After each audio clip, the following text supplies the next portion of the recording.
Students, in last video we have discussed that financial institutions at nation level IDBI, ICICI எல்லாம் பார்த்துருந்தோம் இல்லையா.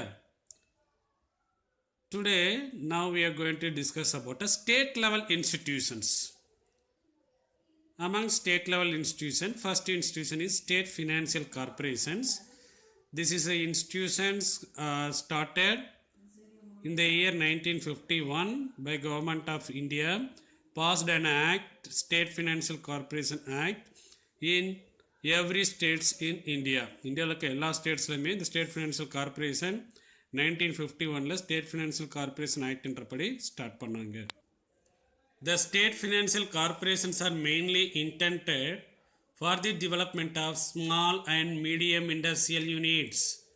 அதில் என்ன பார்த்துருந்தானே ஸ்டேட்டில் ஆல் இண்டியா லெவல் பார்த்துருந்தது long term finance, large industry develop பண்ணுறது, புதுசாக இண்டஸ்ட்ரி ஸ்டார்ட் பண்ணுறதுலாம் பார்த்துருந்தோம். இங்கே வந்து small and medium industrial units within their respective states. However in some cases they extend to neighbouring state also. அந்தந்த ஸ்டேட்லேயே ஸ்டார்ட் பண்ணிக்கலாம், பக்கத்து ஸ்டேட்லேயும் ஸ்டார்ட் பண்ணிக்கலாம். This is what state financial corporations. And state financial corporations provide loans and underwriting assistance to industrial units having paid up capital and reserves not exceeding 1 crore. The maximum amount that can be sanctioned to an industrial concern by state financial corporation is 60 lakhs. 1 கோடி அளவுக்கு paid up capital reserve வச்சிருக்கிற இன்ஸ்டிடியூஷன்ஸுக்கு maximum 60 lakhs அளவுக்கு என்ன செய்வாங்கன்னா இந்த state financial corporation லோனாகவும் அசூரன்ஸாகவும் கொடுப்பாங்க. And state financial corporation depend upon the IDBI. Last வீடியோவில் பார்த்துருந்தோம் இல்லையா, இந்தியா லெவல் இன்ஸ்டிடியூஷன் சொல்லிட்டு அப்பெக்ஸ் இன்ஸ்டிடியூஷன் சொல்லி பார்த்துருந்தோம். அந்த ஐடிபிஐ தான் ஸ்டேட் ஃபினான்ஷியல் கார்பரேஷன்ஸ்க்கும் ஃபினான்ஸ் பண்ணுது. Refinance in respect of the term loans granted by them. Apart from these, இந்த ஐடிபிஐட்டேருந்து வாங்குகிற சோர்ஸ் போக வேறு எங்கேருந்தாலும் ஸ்டேட் ஃபினான்ஷியல் கார்பரேஷன்ஸ்க்கு சோர்ஸ் ஃபினான்ஸ் கிடைக்குதுன்னா the state financial corporations can also make temporary borrowings from RBI and borrowing from IDBI and by the sale of bonds. ஐடிபிஐட்டு இருந்தோம், ஆர்பிஐ கிட்டே இருந்தோம், அதுக்கப்புறம் இந்த ஸ்டேட் ஃபினான்ஷியல் கார்பரேஷன்ஸோட பாண்ட்ஸை சேல் பண்ணுறது மூலியமாகவும் இந்த state financial corporations finance resource create பண்ணிவிட்டு அது மூலயமா அடுத்தவங்களுக்கு கடன் கொடுத்துட்ருக்குறாங்க. This is what state financial corporations. அடுத்து சிட்கோ. சிட்கோன்றது என்னென்னா state industrial development corporations. The industrial development corporation have been set up by the state government. Underline the word state government. என்ன கம்பெனி? சிட்கோ. சிட்கோன்ற abbreviation state industrial development corporations. They are wholly owned by them. These are government institutions. These institutions are not merely financing agency. வெறுமனே finance பண்ணுறது மட்டும் இல்லாமல் they are entrusted with responsibility of accelerating industrialization of their states. எந்த ஸ்டேட்டில் அந்தந்த ஸ்டேட்டில் இந்த சிட்கோன்ற என்ன செய்யணும், எங்கே இண்டஸ்ட்ரீஸ் அதிகமாக இல்லாமல் இருக்கோ அந்த ஏரியாலெல்லாம் போய் இண்டஸ்ட்ரி க்ரியேட் பண்ணிட்டு இன்க்ரீஸ் பண்ணிவிட்டு அந்த ஸ்டேட்டை வந்து இண்டஸ்ட்ரியலைஸ்டு ஸ்டேட்டாக மாற்றுறது இதோட வேலை. சிட்கோ.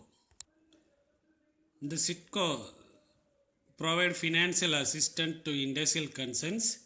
எதெல்லாம் வாங்கிட்டு அவங்க கடன் கொடுக்குறாங்க இந்த மாதிரினா லோன்ஸ் கொடுக்குறாங்க, guarantees, under writing of direct subscriptions, அந்த அஷூரன்ஸ் கொடுக்குறன்னு சொல்லியிருந்தாலும் அதுதான் to the shares and debentures. இது மட்டும் இல்லாமல் in addition to these they undertake a various promotional activities. What are the promotional activities? They conducting a techno economic surveys, project identification, preparation of feasibility studies, selection and training of entrepreneurs. அந்த ஏரியாவில் இப்போ industry start பண்ணான்னா என்ன industry start பண்ணலாம், what are the source of raw material available, என்ன project identification இது பண்ணலாமா, preparation of feasibility studies, இந்த மாதிரிலாம் ஸ்டடீஸ் பண்ணிவிட்டு அப்புறம் என்டர்ப்ரனர் செலக்ட் பண்ணிவிட்டு அவங்களுக்கு ட்ரைனிங் அதெல்லாம் கொடுக்கறது இந்த சிட்கோவோட ஒர்க். ஃபினான்ஸ் மட்டும் இல்லாமல் இந்த வேலையிலும் செய்கிறாங்க. And they also promote a joint sector projects in association with private promoters in such type of projects. அதோட பர்சன்டேஜ் பார்த்தீங்கன்னா சிட்கோ வந்து 26%, private co promoters 25% of equity, and the rest remaining offered to whom is those who are interested in public. They are public invest பண்ணுறவங்க ரெடியாக இருப்பாங்களா அவங்களுக்கு அந்த remaining percentage போய் சேரும் 49%. And SITCOs undertake a development of industrial areas by providing all infrastructure facilities and initiation of new growth centers. ரொம்ப பேக்வேர்டான area, industry இல்லாத ஏரியாவில் போய் இண்டஸ்ட்ரி ஸ்டார்ட் பண்ணுறது. And they also administer various state government incentive schemes. SIDCOs get refinance facilities from RBI and they also borrow through bonds and accept deposits.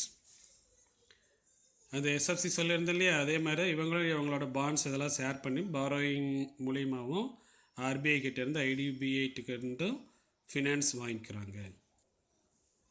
Next topic monetary policy. What is monetary policy? Monetary policy is a macro economic policy being laid down by central bank towards the management of money supply and interest rate. Money supply interest ரேட்டையும் manage பண்ணுற ஒரு அத்தாரிட்டிக்கு பேர் தான் monetary authority. அவங்களோட policy தான் monetary policy done by central bank of India. It is a demand side economic policy. Why it is using that? Because to achieve macroeconomic objectives of the government of any country. What are the macroeconomic objectives? Inflation, consumption, growth and liquidity. These are the macroeconomic objectives should be achieved efficiently. For that they have to using monetary policy. The monetary policy gained its significance after the World War II. This was initiated by Milton Friedman, who is associated with the doctrine of monetarism and who received Nobel Prize in 1976. 1976 Nobel prize வாங்கின இந்த Milton Friedman அவர் தான் என்ன சொல்லியிருக்கிறாங்கன்னா இந்த monetary policy அப்படின்றத first initiate பண்ணியிருக்கிறார். He boldly announced in his book, அவரோட book monetary history of the United States 1867-1960 அப்படின்ற என்ன சொல்லியிருக்கிறாருன்னா, அந்த 1930s கிரேட் டிப்ரெஷன் படிச்சிருக்கோம் இல்லையா, 11th ஸ்டாண்டர்ட்லேயே படிச்சிருப்போம். அதை வந்து எதனால அந்த கிரேட் டிப்ரெஷன் வந்துச்சுன்னா அந்த அமெரிக்கன் ஃபெடரல் ரிசர்வ் சிஸ்டம் இருக்குல்ல, அதுதான் அவங்களோட ரிசர்வ் பேங்க்கு, அவங்களோட மானிட்ரி பாலிசிஸில் இருந்த அந்த குளறுபடி பஞ்சிலிங் அப்படின்னா கன்ஃபியூஷன்ஸ், அதனால தான் இந்த கிரேட் டிப்ரெஷன் வந்துச்சுன்னு சொல்லிட்டு இந்த மில்டன் ஃப்ரீட்மேன் அவரோட புக்கில் தைரியமாக சொல்லியிருக்கிறாரு. திஸ் இஸ் வாட் மானிட்ரி பாலிசியோட introduction. Expansionary versus contractionary monetary policy. Expansionary monetary policy is a cheap money policy when a monetary authority uses its tool to stimulate the economy. As expansionary policy maintain short-term interest rate at lower than the usual rate. நார்மலாக இருக்கிற rate of இன்ட்ரெஸ்ட்டை விட கம்மியான rate of இன்ட்ரெஸ்ட்டில் இருப்பாங்கன்னா எதுக்காகனா எக்கானமியை stimulate தூண்டுறதுக்காக, க்ரோத்துக்காக. இது எப்போ follow பண்ணுவாங்கன்னா expansionary monetary பாலிசின்ற போது. அதனால தான் அதை என்ன சொல்லிக்கிறேன், cheap money policy, because rate of interest is very low as lower than the usual rate. அதே மாதிரி சப்ளை ஆஃப் மணியும் நார்மல் ரேட்டை இன்க்ரீஸ் ஆகிறத விட ஸ்பீடாக இன்க்ரீஸ் ஆகும். Increase the total supply of money in the economy more rapidly than usual. It is a traditional used to try to combat unemployment. Unemployment கம்மி பண்ணுறதுக்காக அப்படின்னா employment generation should be increase அப்படின்றக்காக இந்த rate of interest கம்மி பண்ணுவாங்க. By lowering interest rate in the hope that less expensive credit will entice business into expanding. இப்போ rate of இன்ட்ரெஸ்ட்டை கம்மி பண்ணுறதுனாலையும் employment generation அதிகமாக்குறதுனால என்ன நடக்குன்னா the aggregate demand increases aggregate demand which boosts short-term growth as measured by GDP growth. என்ன நடக்குது total aggregate demand வந்து increase ஆகும். Overall demand for all goods and service in an economy மொத்தமும் increase ஆகும். Short term க்ரோத்தில் measure பண்ண GDP also indicating the growth of the economy. இதெல்லாம் எங்கே நடக்கும்? Expansionary cheap money policy follow பண்ணும்போது. அப்படியே ஆப்போசிட், சீப் மணிக்கு opposite dear money. Contractionary monetary policy is a dear money policy. எக்ஸ்பான்ஷனரிக்கு cheap money policy, contractionary monetary policy dear money policy. அங்கே என்ன சொல்லியிருந்தோம்? ரேட் ஆஃப் இன்ட்ரெஸ்ட் லோயராக இருக்குன்னு சொல்லியிருந்தோம். இங்கே என்ன செய்து பாரு, short term interest rates higher than usual. Normal ரேட்டை விட ஹையாக இருக்கும். அதே மாதிரி அந்த க்ரோத் ஆஃப் மணி சப்ளை இருக்கு இல்லையா, அங்கே அதிகமாகும்னு சொல்லியிருந்தேன். சீக்கிரம் அதிகமாக சப்ளைன்னு சொல்லியிருந்தேன். இங்கே என்ன ஆகுனா கம்மியாகும் as usual rate விட, which is slow the rate of growth in the money supply or even shrinks it. shrinksனா இல்லாமே இருக்கும், சுருங்கி இருக்கும். இந்த சிச்சுவேஷனில் பார்த்தேன்னா the short term economic growth is slow and lessens inflation.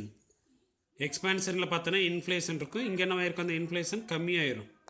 Inflation already படிச்சிருக்கு இல்லையா, rising general price level is called inflation. அப்புறம் contractionary monetary policy can lead to increased unemployment. எக்ஸ்பான்ஷனில் என்ன பார்த்துருந்தோம்? இன்க்ரீஸ் எம்ப்ளாய்மெண்ட் பார்த்துருந்தோம். இங்கே என்ன செய்கிறாங்க? அன்எம்ப்ளாய்மெண்ட்டை இன்க்ரீஸ் பண்ணுறாங்க. And depressed borrowing and spending by consumer and businesses, which can be eventually result in an economic recession if implemented too vigorously. Businessman கன்சியூமர்ஸ்லாம் அவங்க வாங்குகிற அவங்களோட செலவு பாரோயிங்ஸ் எல்லாம் என்ன பண்ணிக்கிறாங்கன்னா கம்மி பண்ணிக்கிறாங்க. இப்படியே போயிட்டு இருந்துச்சுன்னா இந்த சிச்சுவேஷன் அன்எம்ப்ளாய்மெண்ட் அதிகமாகும். எக்கானமி வந்து பேக்வேர்டில் இழுத்துட்டு போயிடும். எக்கனாமிக் ரிசெஷன், வீழ்ச்சி. பிஸ்னஸ் சைக்கிள் படிச்சிருக்கு இல்லையா, டிப்ரெஷன், ரிசெஷன், பூம். அந்த சிச்சுவேஷனுக்கு போய் சேர்ந்துடும் ரிசெஷனுக்கு. எப்போனா இந்த contractionary monetary policy, dear money policy follow பண்ணும்போது ரேட் ஆஃப் இன்ட்ரெஸ்ட் அதிகமாக இருந்துச்சுன்னா இந்த சிச்சுவேஷன் நடக்கும். This is what expansionary and contractionary monetary policy. இந்த மானிட்டரி பாலிசியோட அப்ஜெக்டிவ்ஸ் வந்து நெக்ஸ்ட் வீடியோவில் பார்க்கலாம்.